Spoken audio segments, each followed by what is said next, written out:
जिले की हर खबर सबसे पहले आप तक पहुंचाने का वादा,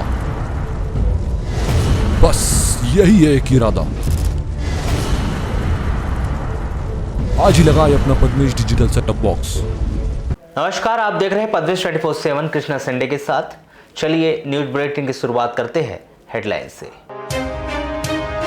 भ्रष्टाचार के लिप्त अली दंपति की पुलिस को तलाश, न्यायिक अभिरक्षा से फरार अली दंपति के विदेश फरार होने की संभावना। 10 करोड़ के भ्रष्टाचार के मामले में फंसे हैं अली दंपति। यातायात विभाग की वसूली कार्रवाई से गर्रा रेलवे फाटक में लगा लंबा जाम, आमजन को हुई परेशानी। लंबित मांगों को लेकर मध्य प्रदेश मेट महासंघ ने किया धरना प्रदर्शन, रैली निकालकर सौंपा ज्ञापन, मांग पूरी न होने पर दी अनिश्चितकालीन हड़ताल की चेतावनी। देह शोषण का फरार आरोपी विकेश गिरफ्तार, युवती के साथ बलात्कार कर उसका बनाया था वीडियो, न्यायिक अभिरक्षा में भेजा गया जिला जेल। वारासिवनी के गोंडी टोला में नल जल योजना बेअसर, पेयजल समस्या से जूझ रहे ग्रामीण। कोविड-19 के मामलों में कमी आने के बाद जिले के तमाम शैक्षणिक संस्थानों में शैक्षणिक गतिविधियां आरंभ कर दी गई। इस दौरान भारी वाहनों पर पाबंदी लगाने और सड़क हादसों को रोकने के प्रमुख मकसद को लेकर आज एसडीएम कार्यालय में प्रशासनिक अधिकारियों और ट्रांसपोर्ट एसोसिएशन के पदाधिकारियों के बीच में चर्चा हुई, जिसमें ट्रांसपोर्ट एसोसिएशन के पदाधिकारियों के द्वारा अपनी बातें रखी गई। वहीं बैठक में सर्वसम्मति से यह निर्णय लिया गया कि जिला शिक्षा अधिकारी के माध्यम से स्कूलों की टाइमिंग को निर्धारित करते हुए नो एंट्री में बदलाव किया जाए, जिसका सभी पदाधिकारियों के द्वारा समर्थन किया गया। इस संदर्भ में चर्चा के दौरान ट्रांसपोर्ट एसोसिएशन के उपाध्यक्ष अविनाश सिंह ठाकुर ने कहा कि वर्तमान में स्कूलों की टाइमिंग को लेकर नो एंट्री बदलने की अत्यंत आवश्यकता है ताकि सड़क हादसों पर अंकुश लगाया जा सके। इस मकसद को लेकर आज चर्चा हुई है और जल्द ही नो एंट्री के समय में बदलाव किया जाएगा। हम लोग 100% संतुष्ट हैं। आज की बैठक में हम ही लोगों ने निवेदन किए थे। क्या है कि अभी कोरोना काल में स्कूल बंद थे तो सब कुछ फ्री चल रहा था, लेकिन अब बच्चों के स्कूल खुल गए और हम भी नहीं चाहते कि शहर में किसी प्रकार की कोई घटना दुर्घटना हो। क्योंकि हमारे बालाहाट में आज तक न बाईपास का निर्माण हुआ है, न किसी प्रकार का फ्लाईओवर मिले हैं, न कोई व्यवस्था मिली है। अब ये 20 साल पुरानी रोडों में हमको परिवहन करना पड़ता है गाड़ियों का। अब आए दिन जो हादसे होते थे उन हादसों को रोकने के लिए फिर हमारे प्रशासन के साथ बैठक हुई कि भाई कम से कम बच्चों का जो स्कूल टाइम है तो सुबह 2 घंटा, दोपहर में 2 घंटा और शाम को 2 घंटा ये नो एंट्री लगवाई। अगर जो पहले जो टाइम था उसमें क्या बदलाव हुआ है? अब नहीं, अभी के देखने में आ रहा है कि कुछ स्कूल वाले 12 बजे स्कूल छोड़ रहे हैं, कोई 1 बजे छोड़ रहा है, कोई 1:30 बजे छोड़ रहा है, कोई 2 बजे छोड़ रहा है। उसके लिए हम लोगों ने निवेदन किए कि भाई डीओ साहब को बोल करके स्कूल वालों की एक बैठक बुलवाई जाए और एक टाइम फिक्स किया जाए जो पहले भी था कि ये 1 घंटे के अंदर में पूरे स्कूल छूटेंगे। तो सुबह 2 घंटे अपन नो एंट्री लगा देते हैं तो मॉर्निंग शिफ्ट लग जाती है। दोपहर के 2 घंटे की जो नो एंट्री है उसमें मॉर्निंग शिफ्ट छूट जाती है और डे शिफ्ट लग जाती है, और शाम को 2 घंटे की नो एंट्री में सेकंड शिफ्ट भी छूट जाती है। तो बच्चे सेफ होकर के घर पहुंच जाए, उतनी देर हम लोगों को 6-7 घंटे का जो पीरियड है हम अपने ट्रक और भारी वाहन को खड़े करने में हमको कोई आपत्ति नहीं है। हम इस निर्णय से खुश हैं। बिल्कुल, ये मैं भी स्वयं आते जाते जब भी गाड़ियों की स्पीड देखता हूँ तो मैं गाड़ी वालों को रोकता हूँ और उनको समझाता हूँ कि भाई शहर के अंदर धीरे चलो। एक्चुअल में हमारे शहर का मेन अम्बेडकर चौक से हनुमान चौक, वहां पे रोड में डिवाइडर इतना ज्यादा कटा हुआ है कि कब कौन व्यक्ति कहां से सामने आ जाए कोई ठिकाना नहीं। अगर गाड़ी की स्पीड कम है तो आप गाड़ी को रोक सकते हो, अगर स्पीड ज्यादा रही तो दुर्घटना की संभावना बढ़ जाती है। क्या स्पीड निर्धारित की गई है अभी? 20 किलोमीटर हैवी व्हीकल्स के लिए डिसाइड है और ये कम से कम शहर के अंदर गाड़ी की स्पीड कम ही होना चाहिए। वहीं इस संदर्भ में चर्चा के दौरान एसडीएम केसी बोपचे ने कहा कि शहर की यातायात व्यवस्था को बेहतर बनाए रखने के लिए नो एंट्री लगाए जाने को लेकर आज ट्रांसपोर्ट एसोसिएशन के पदाधिकारियों से चर्चा कर आवश्यक निर्णय लिया गया है और आने वाले समय में स्कूलों की टाइमिंग को ध्यान में रखते हुए नो एंट्री लगाई जाएगी। जिससे पिछले वर्षों में भी नो एंट्री लगती रही है, इसमें तय हुआ है कि 3 शिफ्ट में नो एंट्री रहेगी।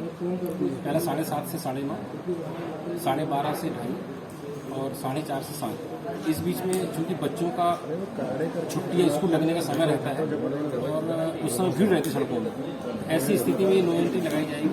और जो अति आवश्यक सेवाएं हैं, जो पीडीएस है और उपार्जन वाले हैं, उनको अनुमति देकर उसमें छूट दी जाएगी। और इसके अतिरिक्त भी यदि कोई मान्य अति आवश्यक सेवा वाला आता है तो उसको परमिशन देनी चाहिए, मगर सामान्य रूप से ये 3 शेड्यूल में माने नो एंट्री है। वाहन स्पीड को लेकर वाहन स्पीड के लिए पहले से निर्धारित है कि हर प्रकार के वाहनों की अलग अलग स्पीड निर्धारित है शहर के अंदर। जैसे बड़े वाहनों के लिए 20 किलोमीटर पर आवर का है, उसका पालन करना चाहिए। और आप हमारे यातायात के पुलिसकर्मी भी इस पर कड़ी कार्रवाई करेंगे जो स्पीड से गाड़ी चलाएंगे। लैंगिक अपराधों से बालकों का संरक्षण अधिनियम के विशेष न्यायाधीश आनंद गौतम की बैयर की अदालत ने एक नाबालिग लड़की का अपहरण और उसके साथ बलात्कार करने के मामले में आरोपी पंकज मणि पिता गोविंद प्रसाद झारिया 27 वर्ष को 14 वर्ष के कठोर कारावास की सजा सुनाई। विद्वान अदालत ने बैयर थाना क्षेत्र के अंतर्गत आने वाले ग्राम कुमादेही निवासी इस आरोपी को 200 रुपए अर्थदंड से भी दंडित किया है। अभियोजन के अनुसार यह 16 वर्षीय नाबालिग लड़की कक्षा 9वीं में पढ़ती थी। 25 मार्च 2017 को लापता हो गई, जिसके पिता के द्वारा रिपोर्ट पर बैयर पुलिस थाने में अज्ञात आरोपी के खिलाफ मामला दर्ज कराया गया था। मामले की विवेचना के दौरान 5 मई 2017 को लड़की को दस्तयाब किया गया। पूछताछ में लड़की ने बताया कि 25 मार्च को पंकज झारिया ने उसे बहला फुसला कर मोटरसाइकिल से घुमाकर लाता हूं कहकर ले गया और ग्राम राजो में ले जाकर उसके साथ बलात्कार किया। दूसरे दिन ओरई बिछिया के पास है महावर ले जाकर उसे डरा धमकाकर पंकज झारिया ने जान से मारने की धमकी देकर उसके साथ बलात्कार किया था। बहेला पुलिस ने एक 22 वर्षीय युवती के साथ बलात्कार करने और वीडियो बनाकर उसका लगातार शारीरिक शोषण कर गर्भपात करवाने के आरोप में फरार आरोपी विकेश चौरे 27 वर्ष बहेला निवासी को गिरफ्तार कर लिया गया, जिसे न्यायिक अभिरक्षा में जिला जेल बालाघाट भिजवा दिया गया है। प्राप्त जानकारी के अनुसार महाराष्ट्र के गोंदिया जिला निवासी इस 22 वर्षीय लड़की की शादी 22 जुलाई 2021 को हो गई थी। वह अपने पति के साथ रह रही थी, किंतु इसके पूर्व 2019 से इस लड़की का प्रेम संबंध विकेश चौरे बहेला लांजी निवासी से चल रहा था, जिसने इस लड़की को शादी का झांसा देकर उसके साथ जबरदस्ती बलात्कार करके वीडियो बनाई थी और उसके बाद वीडियो वायरल करने की धमकी देकर विकेश चौरे इस लड़की का देह शोषण करते आ रहा था। इस दौरान यह लड़की गर्भवती भी हुई, किंतु विकेश चौरे ने उसे दवाई खिलाकर उसका गर्भपात भी करवा दिया था। किंतु विकेश चौरे ने इस लड़की के साथ शादी नहीं की और मारपीट करके जान से मारने की धमकी दे डाली, जिसके बाद इस लड़की ने पुलिस थाना गोंदिया में इसकी रिपोर्ट की, जहां पर विकेश चौरे ग्राम बहेला लांजी निवासी के विरुद्ध अपराध दर्ज किया गया और पुलिस के द्वारा मामले की तस्दीक शुरू की गई। अपराध दर्ज होने के बाद विकेश चौरे फरार हो गया था, जिसकी तलाश की जा रही थी। हाल ही में बहेला पुलिस ने विकेश चौरे को गिरफ्तार कर उसे लांजी की अदालत में पेश कर दिया गया, जहां से उसे न्यायिक अभिरक्षा में जिला जेल बालाघाट भिजवा दिया गया है। गरीब श्रमिक मजदूर वर्ग को शासन की योजना का लाभ मिले, इसके लिए शासन के द्वारा जन कल्याणकारी योजनाएं लागू की गई, लेकिन अभी भी बहुतायत लोग शासन की योजना का लाभ नहीं ले पा रहे। नगर मुख्यालय से लगी ग्राम पंचायत कोसमी के 5 सैकड़ा से अधिक लोगों के श्रमिक कार्ड नहीं बन पाए, जिससे वे शासन की योजनाओं का लाभ नहीं ले पा रहे। आपको बताएं कि पूर्व में शासन के द्वारा बड़े जोर शोर से योजना लागू कर श्रमिक कार्ड बनवाए गए, इसके बावजूद भी कई लोगों के श्रमिक कार्ड नहीं बन पाए। जिला मुख्यालय से लगी पंचायतों में सैकड़ों लोगों के श्रमिक कार्ड नहीं बन पाए हैं, तो दूरवर्ती ग्राम पंचायतों के क्या हालात होंगे, इसका अंदाजा लगाया जा सकता है। श्रमिक कार्ड नहीं बन पाने के पीछे वजह श्रमिक कार्ड बनाने जटिल प्रक्रिया और ग्राम पंचायतों के कर्मचारी के द्वारा ध्यान नहीं दिया जाना ही कारण बताया जा रहा है। बना था पर रद्द हो गया वो 8-9 साल हो गया सर। हाँ उसके बाद भी कभी अप्लाई नहीं किया? नहीं। और पंचायत में भी नहीं करे। लाभ मिल रहा है कि नहीं मिल रहा है उसका तो अभी। और भी लोगों के जिनका कार्ड नहीं बना है? बहुत लोगों का नहीं बना है। कितने लोगों के? यहाँ तो बहुत लोगों का नहीं बना है सर। हाँ जी, कोसमी तो मजदूरी वाली है पूरे। हाँ बनना चाहिए ना सर। बेटी लड़की बच्ची हमारी लड़की के भी शादी करने का है उनका।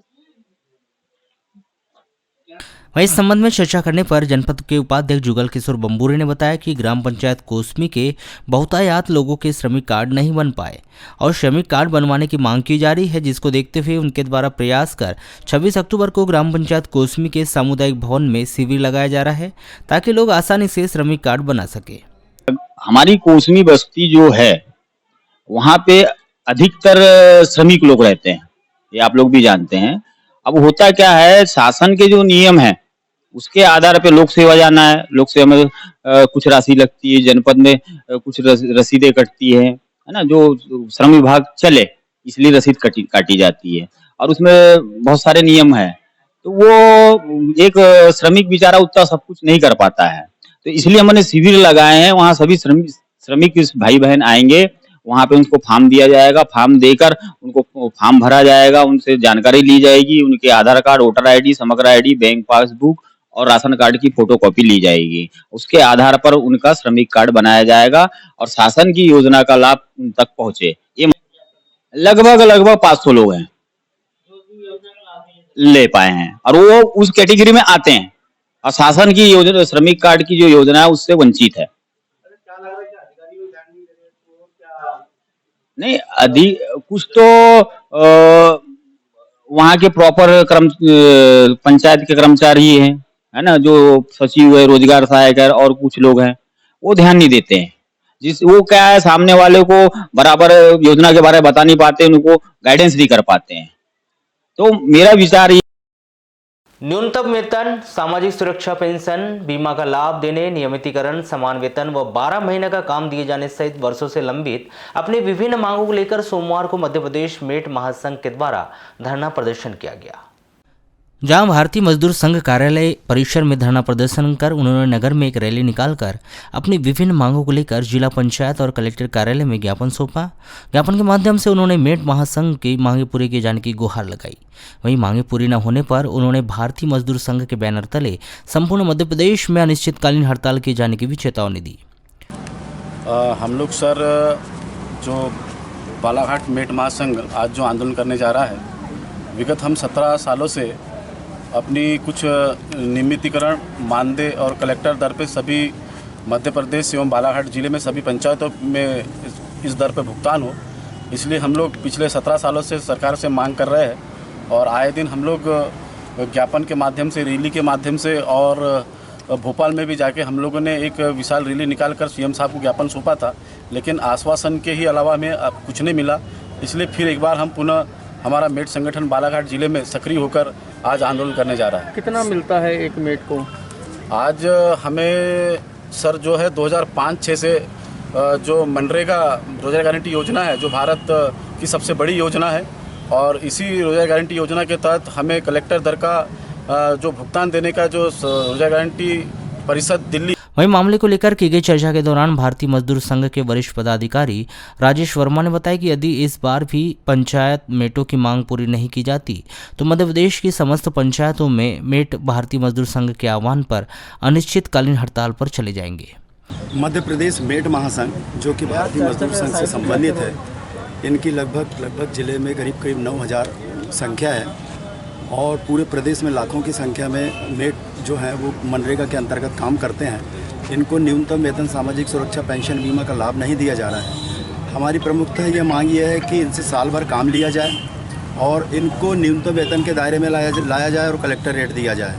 वर्तमान में नए मेटों की भी भर्ती की जा रही है। जिस तरीके से शासन द्वारा जो एक आवंटन दिया जाना चाहिए मनरेगा के अंतर्गत और मेटों को, उस तरीके से आवंटन नहीं दिया जाता तो ये वेतन के लिए भी वंचित होते हैं। हमारी मांग ये है कि इनको वेतन से वंचित नहीं किया जाए, साल भर इनसे काम लिया जाए और पूरे मेटों, जितने भी मेटों को नई नियुक्तियां की जा रही है उनके लिए भी जो है आवंटन दिया जाए ताकि इनको प्रत्येक माह जो है इनको वेतन मिले और न्यूनतम वेतन, सामाजिक सुरक्षा, पेंशन, बीमा के दायरे में इनको लाया जाए। यही इनकी मांगे हैं। आज एक दिवसीय यहाँ पे धरना प्रदर्शन। लैंगिक अपराधों से बालकों का संरक्षण अधिनियम के विशेष न्यायाधीश आनंद प्रिय राहुल की अदालत ने एक नाबालिग लड़की के साथ बलात्कार करने के आरोप में आरोपी दशरथ पिता बुधराम ढेकवार 26 वर्ष, ग्राम बीरनपुर, थाना बहेला निवासी को आजीवन सश्रम कारावास और 20,000 रुपये अर्थदंड से दंडित किया है और पीड़िता को 3 लाख रुपए की प्रतिकर राशि राज्य सरकार के द्वारा मुआवजा देने का आदेश जारी किया है। सहायक जिला लोक अभियोजन अधिकारी और मीडिया प्रभारी विमल कुमार सिंह ने पद्मेश 24/7 को बताया कि पीड़िता अपने घर के जानवर भैंस बूदा को चराने खेतों में लेकर जाया करती थी। उस समय अभियुक्त दशरथ ने इस अभिनेत्री को अकेली देखकर उसके साथ उसकी इच्छा के विरुद्ध शारीरिक संबंध बनाए थे, जिससे यह पीड़िता गर्भवती हो गई थी।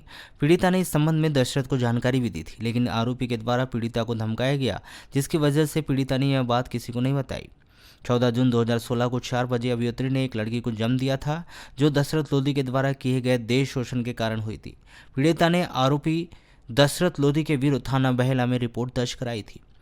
उपरोक्त तथ्य को दृष्टिगत रखते हुए माननीय न्यायालय ने लैंगिक अपराधों से बालकों का संरक्षण अधिनियम 2012 के नियम 7 के तहत प्रतिकर की राशि पीड़िता को 3 लाख रुपए मुआवजे की राशि प्रदान किए जाने के आदेश राज्य सरकार को दिए हैं। वारासुनी के अंतर्गत ग्राम पंचायत मेहंदीवाड़ा के गोंडी टोला में पीने के साफ स्वच्छ पानी की उपलब्धता न होने से समस्या बनी हुई है और यह समस्या बीते कुछ वर्षों से है, जिसके लिए ग्रामीणों के द्वारा सरपंच को कई बार कहा गया, पर पंचायत के द्वारा किसी प्रकार का इस ओर ध्यान नहीं दिया जा रहा है, जिससे ग्रामीणों में आक्रोश है और लोगों ने नए पानी के स्रोत तैयार कर नल जल योजना का लाभ देने की मांग पंचायत से की है। ग्रामीणों ने बताया कि उनके गोंडी टोला में नल जल योजना की मुख्य पाइपलाइन डाली गई है, परंतु हर किसी को नल जल योजना का कनेक्शन नहीं दिया गया और जिनके घर में कनेक्शन है उनके घर में भी पानी पर्याप्त रूप से नहीं आ पाता। इसके लिए उनके द्वारा आस पड़ोस के हैंडपंप कुओं से पानी की पूर्ति की जाती है, परंतु वहां भी पीने लायक पानी साफ और स्वच्छ पानी उपलब्ध नहीं है। गंदा पानी होने के कारण लोग निस्तार के रूप में पानी का उपयोग करते हैं और पीने के पानी लाने के लिए बस स्टैंड स्थित हैंडपंप या खापा रोड स्थित हैंडपंप पर लोगों को जाना होता है, जो करीब 1 किलोमीटर की दूरी अधिकतम लोगों को तय करनी होती है, जिसके कारण कई प्रकार की समस्याएं भी उत्पन्न होती है। ये न हैंडपंप में ऐसा पानी आता है, नीरा भिसा और आता है। इतनी परेशानी है कि नल में भी नहीं आता, तो हम ये यहाँ पे ये ऐसे पानी से यूज करते। तो किस प्रकार की समस्याएं होती है रोज? तो ये समस्या है तो हम ये समस्या हल करते हैं, इसी को पीते हैं, खाते हैं, रहते हैं। शुद्ध पानी नहीं मिल पाता है? कहाँ से पानी शुद्ध मिलता है, इसी को देखो ना, ये यूज करते। क्या समस्या है अभी आपके यहाँ? पानी की समस्या, अच्छा पानी के लिए 1 किलोमीटर दूर जाना पड़ता है और यहाँ जो पानी निकलता है वो पूरा गंदा पानी निकलता है, वो पीने योग्य नहीं है वो पानी। किस प्रकार का असर कर रहा है वो आपके ऊपर? वो सर्दी, खांसी और भी अन्य बीमारी होती है। तो इसके लिए सरपंच से बात करे थे? बन जाएगा बोले और अभी तक नहीं बना है। अभी ये पानी की समस्या है, यहाँ पीने योग्य पानी नहीं है, गंदा पानी आता है और हमको बरसात पानी में बहुत दूर पानी के लिए जाना पड़ता है, बहुत दूर का पानी लाना पड़ता है यहाँ पीने, और यहाँ पीने लायक नहीं है, खाना बनाने लायक नहीं है ये पानी। तो अभी कहाँ से लाते हैं पानी? बहुत दूर से लाते हैं, उधर से बस स्टैंड से लाते हैं, और वो बिगड़ गया तो फिर वो उधर जाना पड़ता है बहुत दूर। पूरा कुआं भी टूट गया है, हम वो बौद्ध बिहार से पानी लाते हैं अभी जैसे आपके जो नल जल योजना की पाइपलाइन डली है क्या? नहीं, इधर नहीं डली है पता नहीं, अब मुझे तो मालूम नहीं। और पाइप है तो नल कनेक्शन नहीं दिया इधर के? इस संदर्भ में चर्चा के दौरान मेहंदीवाड़ा के सचिव सावन गोंडे ने बताया कि गांव में 2 नल जल योजना है, जिनसे गोंडी टोले की दूरी बहुत है, जहां पर एक नल जल योजना की जरूरत है।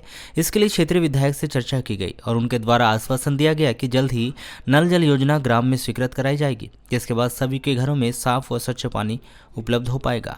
ये गोंडी टोला में पाइपलाइन का तो जैसे विस्तार हुआ है, बशर्ते जैसे ग्राम पंचायत मेहंदीवाड़ा में जैसे 2 टंकी है, तो मतलब जैसे टंकी के लिए मंत्री महोदय जी आए थे, तो अभी उन्होंने आश्वासन दिया है कुछ ही दिनों में जैसे तीसरी मतलब टंकी का निर्माण हो जाएगा तो गोंडी टोला में बराबर पानी सप्लाई